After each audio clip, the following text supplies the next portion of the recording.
What is up, guys, and welcome to my overview of the Fractal Design Define R4. So when I was looking at new cases, I kind of looked through the general unboxings and all that stuff that people do, but I didn't see anybody actually do a full-fledged build in one and go over it afterwards. So this is for you guys out there that are looking for this case and wonder how a full-on build fits in here and cable management and all that stuff. So right off the bat, I do apologize. I'm filming this with my iPhone, and it's in my kitchen, the only room in the house that actually has a decent light, so bear with me on that, but I will do my best to get all the angles and whatnot that you could possibly want. So without further ado, let's get into it. Alrighty, and starting with the back here, it has a rear 140 and 7 expansion slots, just your pretty plain Jane back side of a case. I have the windowed version, obviously. It's pretty nice. Got your front I/O. I know this is probably all stuff you've seen if you've seen just a general unboxing, but figured I'd go over it kind of from maybe a more real life, just from the iPhone, what it's actually going to look like when it's not under studio lighting. So it does get a little bit fingerprinted, but as long as you clean it up, it's not too bad. As you can see, it has the three-way fan controller. I'm actually using this right now. It seems to work decently. It's 5.7, 12 volts, two 140s with a dust filter, all that jazz, standard issue, front I/O, and a plain Jane back panel. So one last thing I will mention about the outside of the case is you can see here, I have a 240 rad here in the top. If you were to go any bigger, it would be really close to the RAM. I'll show you when we get to the inside, but just keep that in mind whenever you are looking at this case with a bigger radiator. It's going to be close. So you can see I have mine offset on these holes. If I were to put this back in these holes, I think it would hit my RAM. So just a heads up on that. Make sure somebody else has fit your case with your RAM and your radiator. So anyways, let's get onto the inside. One thing that should be noted is that the inside of the side panels are both coated with this sound dampening cork material. Seems to work pretty well from what I can see. It's certainly a quieter case than my previous one. So yeah, it does add some weight to the side panel as well. Alrighty, now onto the inside. So as you can see, it's a really pretty clean case that has plenty of cable management options, plenty of rubber grommets and all that stuff. I did add an extra 140mm fan here. It's just the NZXT 140. Basically, you can get the NZXT fan for like 10 bucks, or the standard issue Fractal Design one for another $20. The $10 one works just fine for me. So if you were curious about that, the NZXT fan will fit just dandy in there. Moving on to the drive cages, I did mount my SSD on top here. That's because I don't have a modular power supply. So I had to leave this drive cage open to stick all these extra cables. So that's like a Molex and a SATA power that got stuck underneath there. It actually worked out decently because it kind of shows off my SSD. And it gives me a place to put all my extra cables. So that is Velcroed on there, and it works pretty well how that all fits together. I'll go over the RAM again here. You can take a look. It's going to be kind of dark, and I do apologize, but the RAM is pretty doggone close. This is, of course, the Corsair Vengeance RAM, which is pretty tall RAM, to be fair, but I don't think you could ever fit push-pull no matter what size of RAM you had or anything like that. So keep in mind that you do need to plug in your 8-pin power before you mount your radiator, because I got halfway through mounting my radiator and everything and realized that there's no way I'm just going to get my hand back there to plug in that power connector.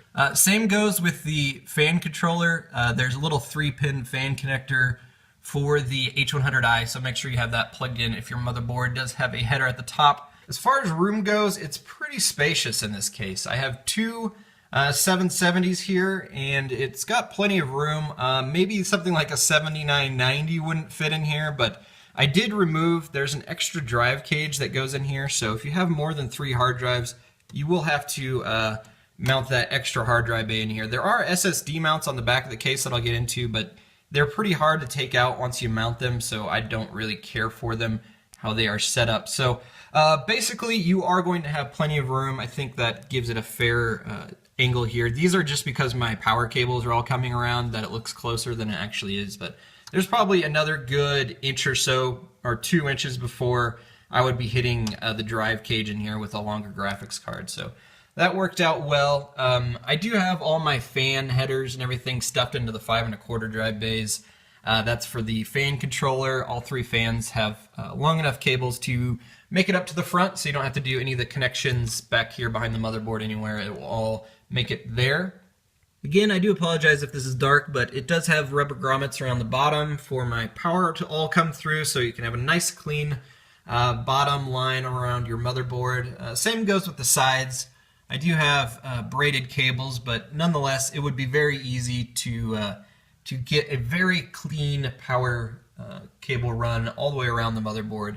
It works out very well. So without further ado, let's get onto the back side. So again, real quick, this is the other side panel, and it has all of this sound dampening material in here, so it does make it pretty nice and heavy. It's nice and thick, works well. So onto this side of the case. I know it's ugly from this side, but from the front you could tell it was very clean. It has so much room in here. That's probably a full inch of a tray that you can stuff cables behind here. So I'm using every single one of my PCI powers with cable extensions, you know, same with my 24 pin, all my fan headers, like this is an extra SATA run that I had to go up here for my H100i power. Like, it's all just crammed back here. And all my front panel connectors are coming down through here, so it has plenty of room back here, let me tell you. Here are the back side of the drives. It is a little funky how I had to set it up, but at least all my cables were trained from my last case to kind of fit in here like this. So luckily for me, my SATA was already bent like this pretty much, and all my my SATA power was already bent like this, so it went into the case pretty easily. I mean, you might have to kind of bend your cables back and forth to make them all fit right in here, but for the most part, it was pretty easy. Again, the front panel fan controller has a 4-pin Molex that you'll have to run down here, but other than that, it's pretty simple as far as cable management goes in this case. I mean, this thing just has so much room. Honestly, I just hooked everything up and just plopped the side panel on and it was good to go. I bet no more than 15 minutes was spent on this cable management, and it actually looks pretty decent. Obviously, the backside is a horrible, horrible mess, and I do have a complaint that they don't have any tie downs really for like your 8-pin power, or if your motherboard connector has to go over here. There's no tie downs, so this is all just one loose clump over here, and it's pretty ugly. I mean, obviously it doesn't matter, but I would have liked to see some more tie downs over here.